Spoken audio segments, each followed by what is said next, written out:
kabeh long 60 bekah. Menyo perjuangan urang yang tak sia-siakan, maka nepreh sabot teka itu bekna penyesalan di akhir ini. Kena deh.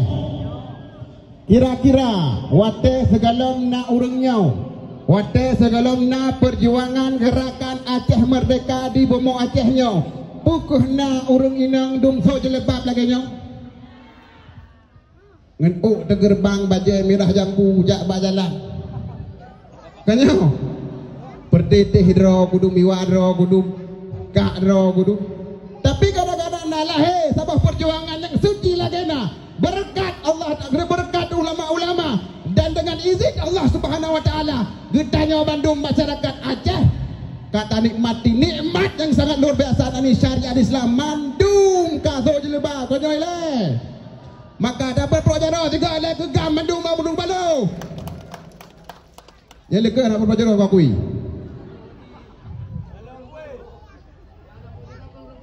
Payah tak benyung, payah tak hargai, menyohana urung nyogam, itanyo mandang itu ijati hulet lebang sarain nadibu. Yang pebeho, long jet long pegah haba malamnya di kurung ron, beho long pegah haba di kurung ron mandung muranyo. Karena berkat ge pebeho le urung nyogam. Nyo lewenyo kabeh beho kalawan kurang. Kanyo karena kagak pebeho, so pebeho gam, so gamian. Almarhum Allah mayarham dukura mampalu, Bang Mansur, Bang Pompang, Bang Yasir, nyompat na mandung mantan na terasa pada tinggal gerakan Aceh Merdeka, mantan dah satah hurungnya, dah hargai perjuangan hurungnya, maka hadami mu perang bagatanya, hebat dengan Ibu Abdul John November, Muallim pemedang, Husaini pemedang, ngan Dr. Saiti, dah bakat. Muria Panoh, Bumirah kalian, dah bakat. Bek Mirah Holain, Mirah B, Merdeka. Lo yakin lo.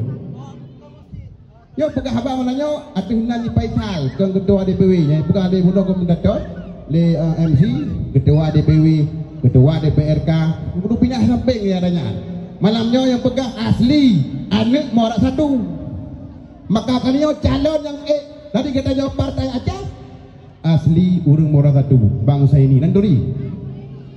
Yang dah urang. Anda kira nak tadi dua ke? Kau tadi goyang lo.